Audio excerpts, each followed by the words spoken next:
Welcome to Books for Success. Today, we're unraveling the insights from Why We Get Fat by Gary Taubes. Why We Get Fat is an eye-opening, myth-shattering examination of what makes us fat.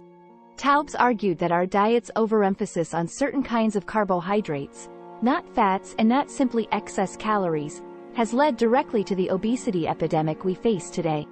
It is a two-part book that presents the evidence against the calories in, calories out hypothesis, and the way society feels about obesity and weight loss. Before we begin, hit that subscribe button and ring the bell for notifications. Don't be shy to smash that like button if you discover something valuable. Let's grow and succeed together. Let's start. The calories in, calories out theory is illogical, since humans do not gain weight as a result of excessive eating or inactive activity. We cannot solve or prevent obesity by restricting our food intake and increasing our physical activity. This widespread notion that obesity is only a result of excessive food and inactivity is a major misunderstanding. We will never be able to address our personal weight issues, much alone the social problems of obesity, diabetes, and the illnesses associated with it, unless we grasp and rectify the calories in, calories out principle. Increased insulin levels result in the accumulation of fat in our fat tissues. Carbohydrates are a significant factor in determining our insulin levels. Obesity is ultimately caused by a hormonal imbalance, not a caloric deficit. Several of the weight gain myths stem from cultural ideas about why individuals acquire weight. Many individuals think that increased obesity occurs when people with disposable money become consumers of aggressively promoted items that are rich in energy but poor in nutritious value. Others think that urbanization is the primary cause, since it encourages more sedentary leisure activities and less physical exercise. In actuality, obesity is the result of a variety of causes, which have been discussed in this summary. It explores the reasons and solutions to obesity in a manner that is understandable to the general public. Obesity isn't cured by undereating. It's just a symptom that needs attention. Exercise improves our endurance and fitness, which promotes a long life and lowers the risk of heart disease, diabetes, and obesity. If we increase our energy expenditure, we are likely to increase our caloric intake to compensate. Physical prowess increases appetite. Weight growth is slow. If you find you're gaining weight, reduce your caloric intake and increase your physical activity. Important questions include why we become fat, where fat is stored, and where weight increase is most noticeable. Experts say that abdominal obesity increases the risk of heart disease, while being fat on the hips or butt does not. So many issues arise about fat distribution in our bodies. Obesity researchers revealed how fat was distributed in the body in the 1930s. Obesity has a significant hereditary component, researchers found. Obesity is more probable if one's parents are obese. Some physical shapes also run in families. The important point to note is that body fat distribution varies. Apple-shaped individuals tend to store extra body fat around the stomach. Others may be pear-shaped, with extra fat mostly on the hips, buttocks, and thighs. According to the calories in and calories out theory, it is not hunger or physical activity that determines relative adiposity, but rather how energy is partitioned. The genes don't control how many calories these animals eat, but how they use them. If food is the main cause of obesity, why do other individuals eat the same amount and not become fat? Food has a role in weight reduction, but not the decisive element. Did you know? According to World Population Review, 36.20% of Americans are obese as at 2021. Experts believe that those who consume more calories than they expend will gain weight, according to the law of thermodynamics. Carl von Norden, a German diabetic expert, was the first to suggest that humans are overweight because we consume more calories than we burn. Experts and laypeople alike have claimed that the principles of thermodynamics require that we gain weight when we consume more calories than we burn. This statement is somewhat correct. The first rule of thermodynamics, often known as the law of energy conservation, says that energy cannot be produced or destroyed, but can only be transformed from one form to another. The first rule, according to health professionals, is important to why we become obese. Thermodynamics reveals nothing about why people gain weight. It simply states that if we consume calories, we will gain weight, And if we gain weight, more energy enters than departs. The answer to the query, why, refers to real reasons. The assumption is that the amount of energy we consume and the amount of energy we spend have minimal impact on one another. We may alter one deliberately while having no effect on the other, and vice versa. We may choose to eat less or go semi-starved and have no impact on how much energy we burn as a result. The calories in, calories out theory has engulfed the whole field of obesity research, and it has never been able to break free. In reality, defining obesity as something that must occur when individuals gain weight, that is, when they consume more calories than they burn, eliminates any reasonable response to the issue of why anybody would ever do such a thing. Or, at the very least, why they would do it if not for circumstances beyond their control. People's attitudes about obesity must begin to take human biology into account. In the next chapters, we'll address how to tackle the weight reduction problem. How might we shift our perspectives in order to achieve progress? The laws of adiposity illuminate the significance of human physiology in obesity therapy. George Wade, a young researcher at the University of Massachusetts, set out to investigate the connection between sex hormones, weight, and hunger in the early 1970s. He accomplished this by removing female rats' ovaries and tracking their weight and behavior. 2 tests were carried out, and the results showed a startling truth. The animal doesn't eat too much because it's hungry. It eats too much because it's fat. This simply means that the fatter we get, the more we eat. Contrary to the belief that eating too much causes obesity, fatness is the primary cause of binge eating. In this case, the cause and effect are inverted. The rules of adiposity were born as a result of this finding. The rules of adiposity take the place of the previously mentioned laws of thermodynamics. Body fat is meticulously controlled, if not finely so, according to the first law of adiposity. The fact that men and women gain weight at different rates shows that sex hormones play a role in body fat regulation. A regulatory flaw may produce obesity so tiny that it would be undetected by any method now available, according to the second law of adiposity. The third law says that everything that makes us fatter and heavier also causes us to overeat. Virtue has less to do with our size than it does with our height. Hormones and enzymes promote our development as we get taller, and as a consequence, we eat more calories than we burn. The cause is growth. The consequences include a rise in hunger and a reduction in energy expenditure. When we become fatter, the same thing happens. Both overeating and sedentary behavior are symptoms of regulatory failure. In 1908, a German doctor named Gustav von Bergmann developed the word lipophilia to describe the idea of certain tissues that prefer to mix with fats, which differs from person to person, much as some individuals are hairier than others. What biological factors control the quantity of fat in our adipose tissue? How can we change the components of nature, food, and lifestyle to fight the tendency to gain weight? Answers to these issues may be found in basic biology and endocrinology. This was discovered by researchers between the 1920s and the 1980s. Basic biology research shows the following. 1. Fat mobilization and deposition occur constantly, regardless of the animal's nutritional status. 2. Consider your adipose tissue to be a wallet rather than a savings or retirement account. Each meal makes you bigger. And the longer you wait between meals, the thinner you become. 1. Fat cells serve as energy reservoirs. 2. Fat in our bodies comes in 2 types, each of which serves a distinct function. 3. Fat is transported in the form of fatty acids into and out of cells, and it is stored as triglycerides. 4. Insulin is produced in response to carbohydrates in the diet, as well as to control the storage and utilization of fat and protein.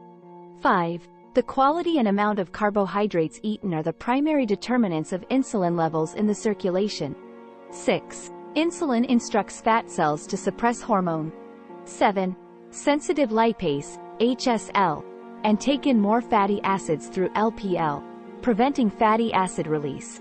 People who are lipophilic gain weight quickly, whereas those who are not lipophilic struggle to gain weight despite their best efforts. The disruption of the body's regulatory systems, also known as regulatory derangement, causes an excess of calories to be diverted into fat tissue for storage. People may feel emotionally upset and want to visit a psychiatrist, But the true cause of obesity is our biology. We are troubled by hunger and the charges of gluttony and a lack of self-control. There are many variables that influence the impact of a hormone on a specific tissue or cell, both inside and outside of the cell itself. Hormones aren't created in solitude. Their impact varies from cell to cell, tissue to tissue, and even throughout our growth and lifetimes. Consider insulin and other enzymes like lipoprotein lipase, LPL, which breaks down fat, and hormone-sensitive lipase, HSL, a multifunctional enzyme that participates in fatty acid metabolism, as your car's fuel partitioning gauge. Instead of full, the F stands for fat, and the E stands for energy, not empty.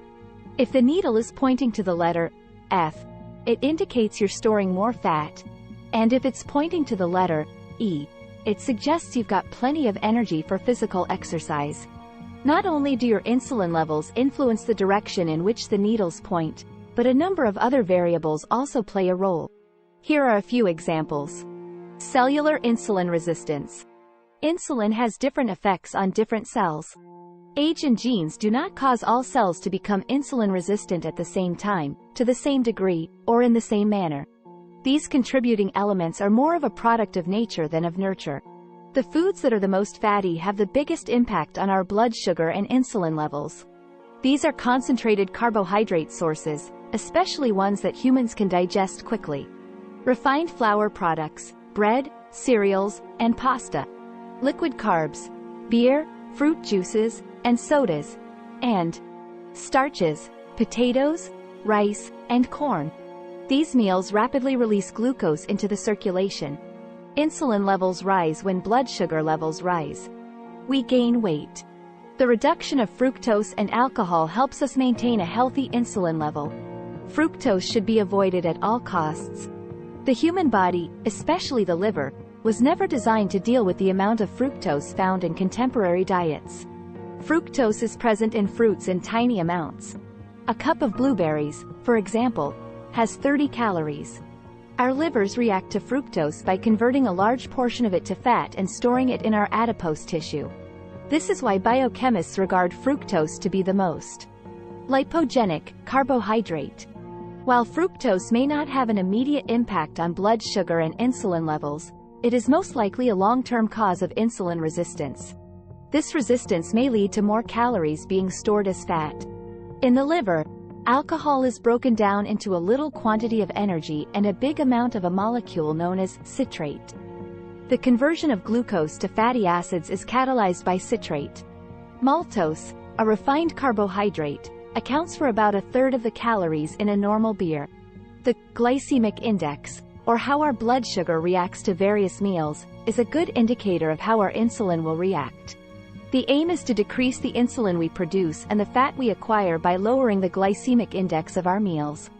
Dieters who lose weight do so because of what they don't consume, not because of what they do eat.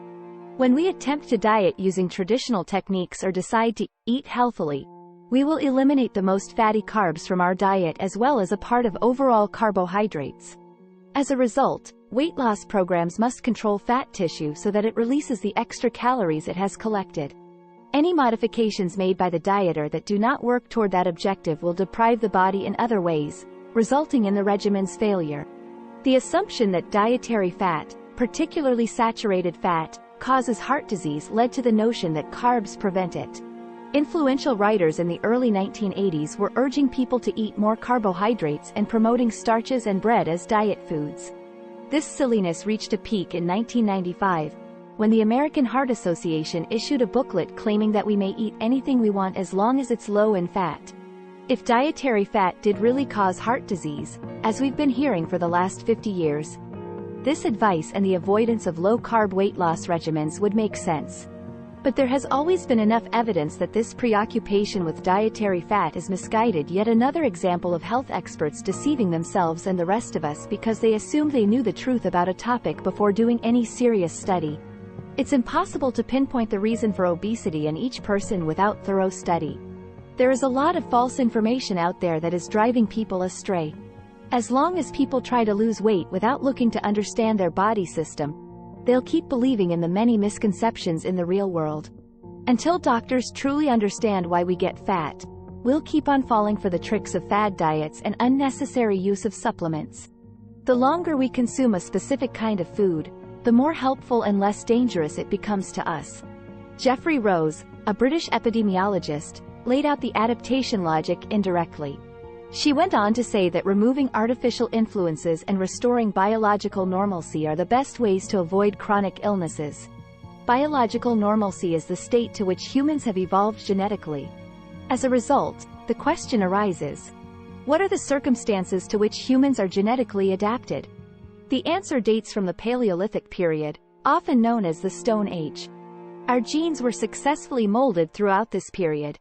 Prior to the advent of agriculture 12,000 years ago, our forefathers lived as hunters and gatherers.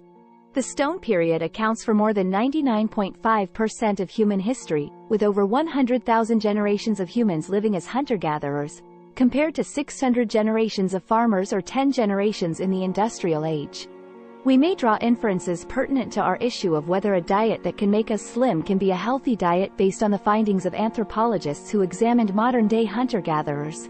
The following are the conclusions.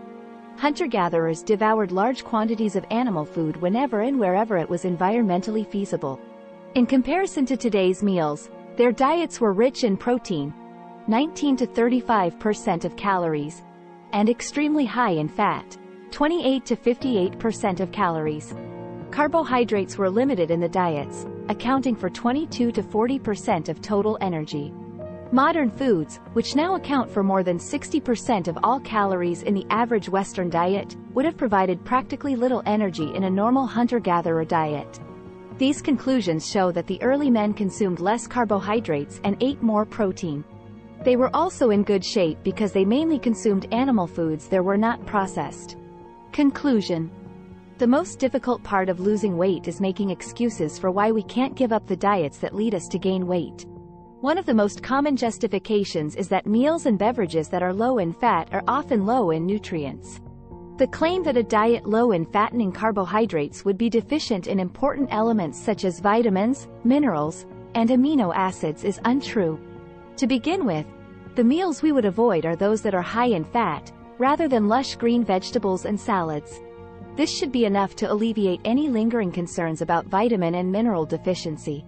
Furthermore, the fattening carbohydrates that are restricted starches, refined carbs, and sugars, are already hardly present in necessary nutrients. If a diet forces us to go on a semi-fast diet, it will fail because our bodies will adapt to the calorie shortfall by using less energy. We will also get hungry and remain hungry. And as a result of both of these factors, we will become sad, angry, and chronically weary. We won't be able to sustain semi-starvation and its side effects forever. So we'll return to our old habits, or become binge eaters. It's critical that both physicians and patients understand why we become obese, because until our public health authorities do, reducing weight and being healthy will always be much more difficult than it needs to be. One thing is certain: overeating and sedentary behavior have nothing to do with the problem. Try this. If you are trying to lose fat, go on a carbohydrates-restricted diet and replace these carbs with a protein-rich diet for 4 weeks. Thank you for joining us on this enlightening journey. If you've enjoyed our summary, consider picking up the full book for a more in-depth exploration. Before you go, hit that like button, subscribe if you haven't yet, and share this video with someone who could benefit from these insights. Until next time, keep reading, keep learning, and keep growing. Thanks for watching.